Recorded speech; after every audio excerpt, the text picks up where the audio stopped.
Hello friends, welcome to relax recipes. இன்றைக்கி ரொம்ப ஈஸியாக பட்டர் குக்கீஸ் எப்படி பண்ணுறது அப்படின்னு சொல்லிட்டு பார்க்கலாம். 3 பொருள் இருந்தாலே போதுங்க, நமக்கு தேவையான பட்டர் குக்கீஸை வீட்டிலே பண்ணிக்கலாம். நான் இன்றைக்கி அளவு கொஞ்சம் ஜாஸ்தியாக தான் செய்ய போகிறேன். 200 கிராம் அளவுக்கு பட்டர் எடுத்திருக்கேன். 200 கிராம் பட்டர் ரூம் டெம்பரேச்சரில் இருக்கிற மாதிரி எடுத்துக்கணும். இதுக்கு 200 கிராம் அளவுக்கு சுகர் சீனி எடுத்திருக்கேன். அதை மிக்சியில் பவுடர் பண்ணிவிட்டு சேர்த்துக்கலாம். 1 டீஸ்பூன் வெனிலா எசன்ஸ். இந்த மாதிரி சீனியை பவுடர் பண்ணி சேர்க்குறதுக்கு பதிலாக நீங்கள் ஐசிங் சுகர் யூஸ் பண்ணிங்கன்னா குக்கீஸ் இன்னுமே மெத்துன்னு உங்களுக்கு வரும். இதை நல்லா மிக்ஸ் பண்ணிக்கலாம். அந்த சீனி திரிச்சு போட்ட சீனி அந்த வெண்ணெயில் நல்லா மிக்ஸ் ஆகி நல்ல க்ரீமியாக வரணும்.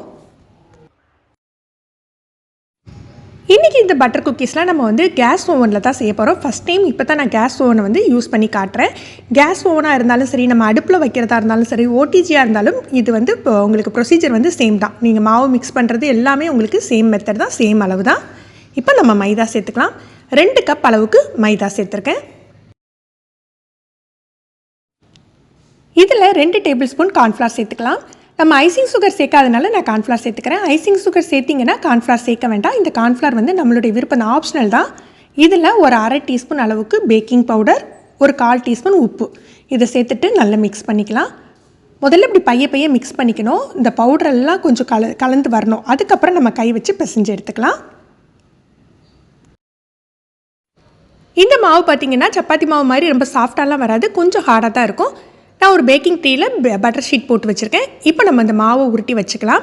உங்களுக்கு நல்ல மெத்துன்னு வேணும்னா கொஞ்சம் கனமாக எடுத்துக்கோங்க. நான் இன்றைக்கி கொஞ்சம் மெல்லிஸாக தான் பண்ண போகிறேன். சின்ன உருண்டையாக எடுத்துகிட்டு நம்ம அதை லைட்டாக ப்ரெஸ் பண்ணி எடுத்துக்கலாம். ஓவனை 180 டிகிரிக்கு 15 நிமிஷம் ப்ரீ ஹீட் பண்ணி வச்சுருக்கேன். நீங்கள் அடுப்பில் பாத்திரத்தில் செய்ய போகிறீங்க அப்படின்னா அந்த பாத்திரத்தை மூடி போட்டு அடுப்பில் வச்சு 15 நிமிஷத்துக்கு ஹை ஃப்ளேமில் நல்லா சூடு பண்ணிக்கோங்க. அதுக்கப்புறம் இப்போ நம்ம பேக்கிங் ட்ரேயில் அடுக்கிறோம் இல்லையா, அதே மாதிரி ஒரு பிளேட்டில் அடுக்கி நம்ம அடுப்பில் வச்சு பேக் பண்ணிடலாம். பேக்கிங் டைம் எல்லாம் சேம் தான். குக்கீஸை கொஞ்சம் கேப் விட்டு அடிக்கணும். நம்ம பேக்கிங் பவுடர் சேர்த்துருக்கிறதுனால கொஞ்சம் உப்பி தான் வரும், அதனால் கொஞ்சம் கேப் விட்டே அடிக்கிக்கோங்க. ஆல்ரெடி நம்ம சேனலில் நம்ம அடுப்பில் எப்படி பேக் பண்ணுறது அப்படிங்கிறதுக்கு தேங்காய் பன்னு, பட்டர் குக்கீஸ் எல்லா வீடியோவும் போட்டிருக்கோம். அதோட லிங்கை கீழே டிஸ்கிரிப்ஷனில் கொடுக்குறேன், தேவைப்படுறவங்க யூஸ் பண்ணிக்கலாம். ஓவன் நல்லா ஹாட்டாக இருக்கும். இப்போ நம்ம சென்டர் ரேக்கில் வச்சுக்கலாம்.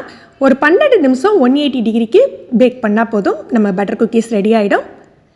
இது கேஸ் ஓவன் அப்படிங்கிறதுனால இதில் ஆட்டோமேட்டிக் ஆஃப் இல்லை. நம்ம ஓடிஜி ஓவன்னா உங்களுக்கு அந்த 12 நிமிஷம் கழிச்சு ஆட்டோமேட்டிக்காக ஆஃப் ஆகிடும். டைமர் செட் பண்ணிக்கலாம். இங்கே ஒரு அலாரம் மட்டும்தான் வருது.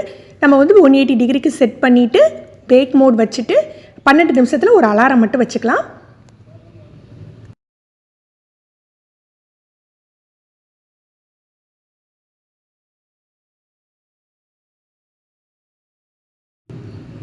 பன்னெண்டு நிமிஷத்தில் அணைச்சி வச்சுட்டேன். திருப்பி ஒரு 2-3 நிமிஷம் கழித்து தான் ஓப்பன் பண்ணுறேன்.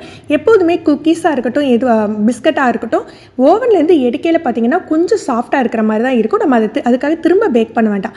கொஞ்சம் ஆறுனாலே அந்த மொறுமொறுப்பு வந்துடும். பாருங்கள், மொத்தத்தில் ஒரு 15 நிமிஷம் தான் செலவு பண்ணியிருப்போம். ஒரு 5 நிமிஷம் மாவு பிசைஞ்சிருப்போம். 12 நிமிஷம் பேக் பண்ணி எடுத்திருக்கோம். நமக்கு தேவையான அளவுக்கு குக்கீஸ் கிடச்சிட்டு. ஃப்ரெண்ட்ஸ், நீங்களும் இந்த ரெசிபி ட்ரை பண்ணி பாருங்கள். எப்படி இருந்ததுன்னு கமெண்ட் பண்ணுங்கள். இந்த வீடியோ உங்களுக்கு பிடிச்சிருந்ததுன்னா லைக் பண்ணி ஷேர் பண்ணுங்கள். நீங்கள் நம்ம சேனலுக்கு புதுசுனா ரிலாக்ஸ் ரெசிபி சப்ஸ்கிரைப் பண்ணிக்கோங்க. கீழே உள்ள பெல் பட்டனில் நீங்கள் ஆளுங்கிற ஆப்ஷன் செலக்ட் பண்ணி வச்சுக்கிட்டிங்கன்னா நம்ம சேனலில் புது வீடியோக்கள் போட்ட உடனே உங்களுக்கு நோட்டிஃபிகேஷன் கிடைக்கும். தேங்க்யூ.